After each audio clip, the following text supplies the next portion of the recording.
let's look a little bit at the market for hamburgers. So this is the supply and the demand curve for the price and the quantity of hamburgers sold per day. And so if we have a completely unfettered market, no intervention, no taxes, nothing like that, then we see we have an equilibrium price and an equilibrium quantity. The equilibrium price looks like it's about $3.75 per hamburger. The equilibrium quantity looks like it's about a little bit more. Actually, maybe if I draw that line a little bit differently, the equilibrium quantity looks like it's about it's about 3.5 million hamburgers per day.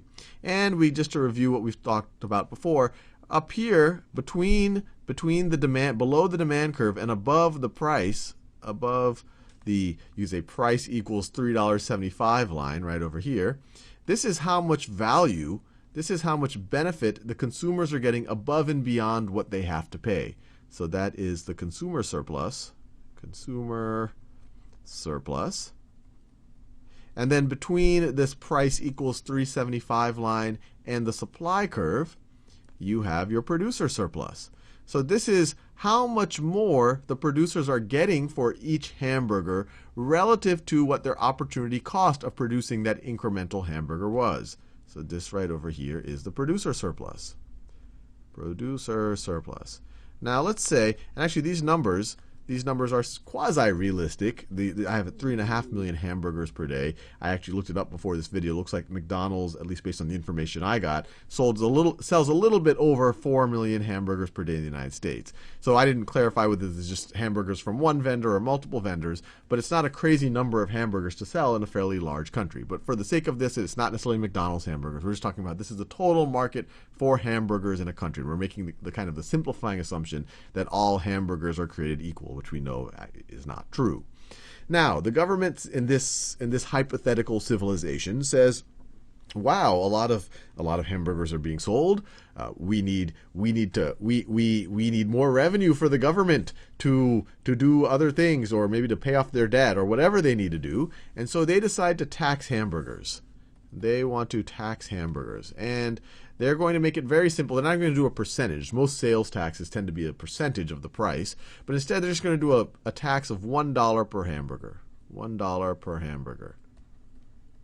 hamburger.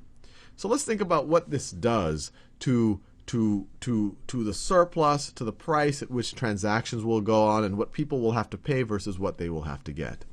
So at any given point, so if we look at the supply curve right over here, when we talked, in order to get someone to produce that very first hamburger, they have to get at least $2 for it, because that's their opportunity cost. They could use those exact same resources, the land, the labor, whatever else, to produce something else that has $2 of value. So you have to pay them at least $2 in order for them to produce hamburgers.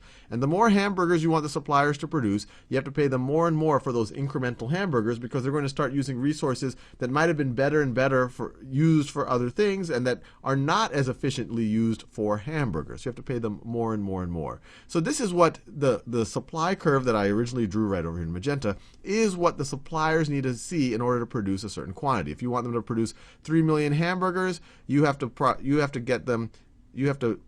willing to pay $3 per hamburger, because that's their opportunity cost of those incremental hamburgers up here.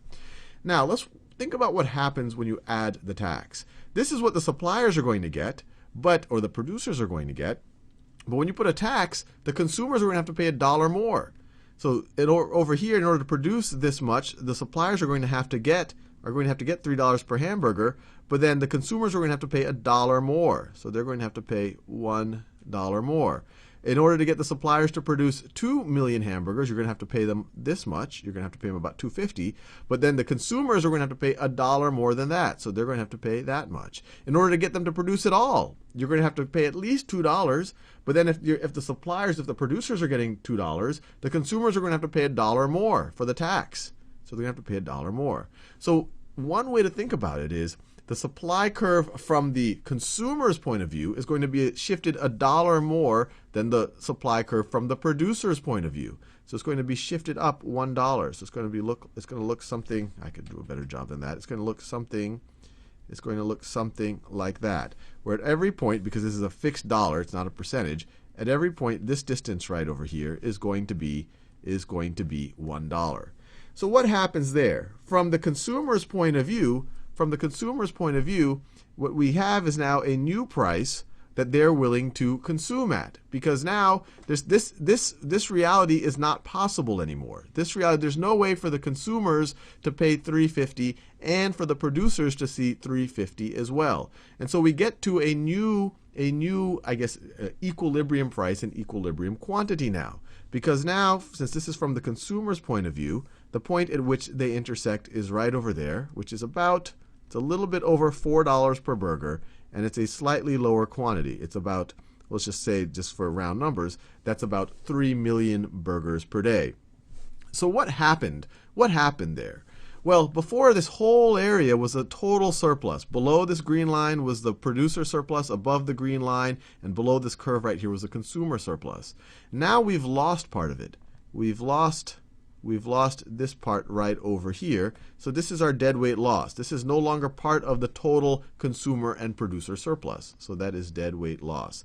So the taxation got us from an efficient situation where we had that kind of maximum consumer and producer surplus. Deadweight, this is our deadweight loss over here. And how much revenue is the government going to get now?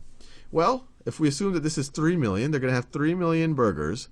They're going to have 3 million burgers. So this is 3 million right over here. They're going to have 3 million burgers times $1 per burger. So let me do it this way.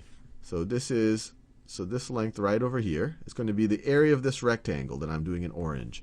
So this length right over here is 3. That length right over there is 3 million. And then the height is that dollar. The height is the dollar. So let me shade it in.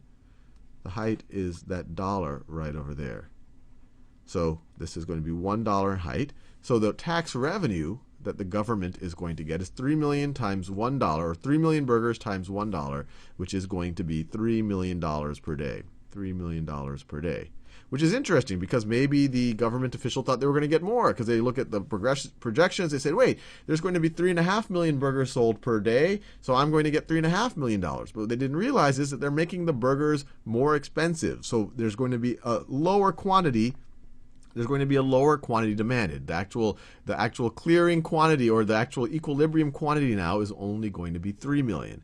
And the way we see it, it removed this surplus here from both the consumer surplus and the producer surplus, and no one's getting that. Not even the government's getting that. So no one's getting that white part right over there. And this orange part right over here is eating into the consumer surplus. So now they're paying more. They're paying more than or another way to think about it is the difference between the benefit they're getting, and what they're paying at any given point for any given incremental consumer is now less, and the producer surplus is less. The excess of what they're getting for each hamburger versus their opportunity cost is now less. So the producer surplus has now been shrunken back to this area right over here. And these are curves here, so we can't just do simple geometry to figure out the area of triangles. You would actually have to do a little calculus to figure out the area of these curves. And then the consumer surplus has been pushed back to this area above the orange right over here. So you see, governments, for the most part, have to do some type of taxation in order to get revenue, and it could be income tax or it could be a sales tax like this right over here. But when they do it, it gets us into a non-efficient state, and it does cause some, depending on how these curves are shaped, it does cause some deadweight loss, some benefit in excess of what had to be paid. Some of that disappears, but it allows at least the government to get revenue, depending on whether you think that's a good thing or not.